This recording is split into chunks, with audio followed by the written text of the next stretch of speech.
Arquitecto Omar Rancière, como dice Osiris, una época incluso pocos materiales de construcción. Entonces, los que ideaban estas cosas, ¿verdad? Los arquitectos de la época, los ingenieros de la época, etcétera, ¿de qué se valían para lograr semejantes estructuras? Bueno, don Álvaro, primero, gracias por darme la oportunidad de participar con ustedes en un programa que tiene tanta audiencia y es tan popular, y además acompañado con figuras importantes tanto del periodismo como de la radio. Gracias. Y del ingeniero Pagán y de Osiris, que hemos estado siempre batallando por lo mejor de esta ciudad y de este país.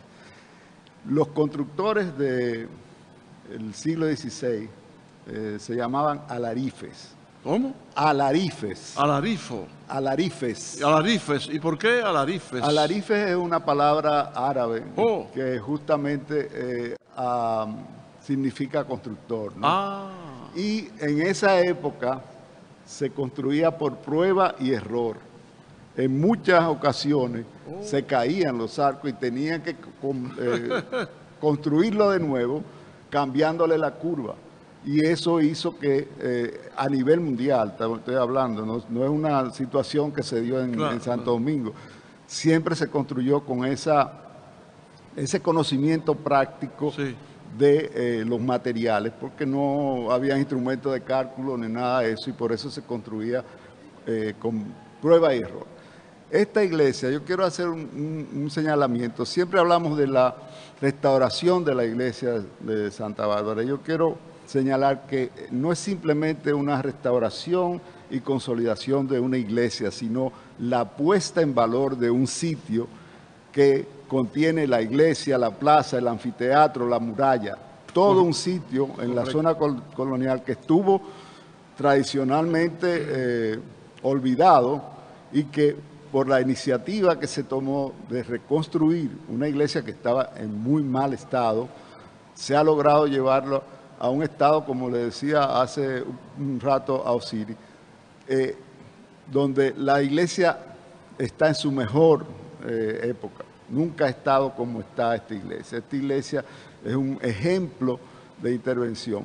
Yo hablo de un nuevo paradigma de intervención, porque este es un trabajo, yo digo que es un trabajo coral, es un trabajo donde se coordinó la participación de muchos profesionales, dirigido por un maestro excepcional que es Juan Gilberto Núñez.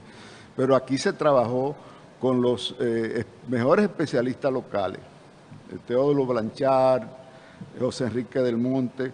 Se consultó al propio arquitecto Eugenio Pérez Montaz, que es el decano de los restauradores dominicanos. Se trajeron inclusive especialistas españoles, tanto en la Perdón que me interrumpa, arquitecto. El ingeniero Pagán incluso citó, ¿verdad?, de uno que rescató el Museo del Prado, ¿verdad?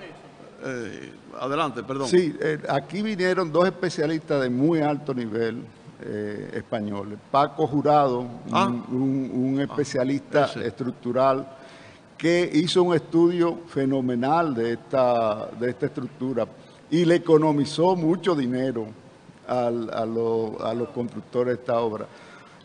Y ustedes recuerdan que esta iglesia tenía unos elementos de metal, como unos contrafuertes de metal que se pusieron en 1970, lo puso Moncito Báez, porque se suponía que había un desplome de la pared norte de la iglesia, pero con el trabajo que hizo Paco Jurado, se determinó que esos elementos que se pusieron para reforzar la iglesia, lo que le estaban haciendo era daño. Porque el problema de la iglesia era de cimentación, un problema de humedad. Y con unas intervenciones muy económicas se logró consolidar la iglesia. Se trabajó en la arqueología con también uno de los más renombrados arqueólogos españoles, y de Alfonso Ramírez, que acaba de publicar un libro sobre la ciudad de Santo Domingo, muy importante porque tiene una visión totalmente diferente de cómo se construyó esta ciudad.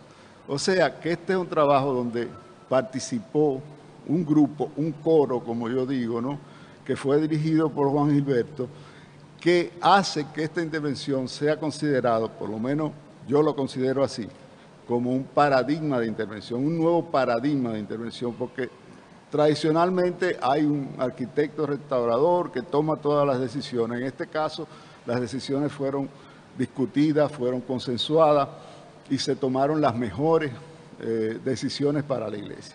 Pero yo quiero resaltar el tema de que es un sitio, estamos hablando de un sitio que además rescata la zona de Santa Bárbara. Sí. Ustedes se acuerdan que aquí había una pared que dividía la zona que se había restaurado de la zona de Santa Bárbara, que no se había restaurado, le decían el muro de la vergüenza.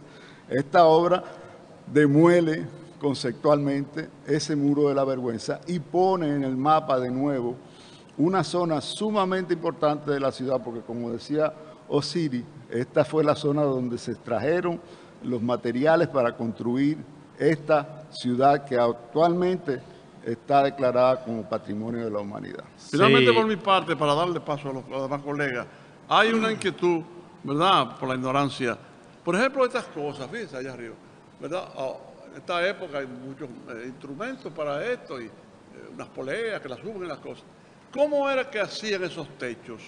O sea, ¿de qué se valían para hacer esos techos? Bueno, la técnica es casi igual a la que se usa para vaciar el hormigón. Es decir, se hacía primero un entramado de madera y sobre el entramado se iban poniendo las piezas o de piedra o de ladrillo.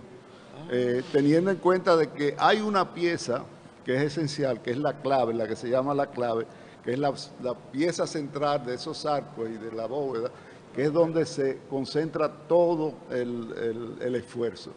Y como le dije anteriormente, eso se hacía con prueba y error. Sí, a veces se desplomaban y había que construirla. Y eso es parte de esa leyenda, de esa capacidad de construcción que tiene el ser humano de coger la piedra, coger el ladrillo y convertirlo de repente en una obra como esta.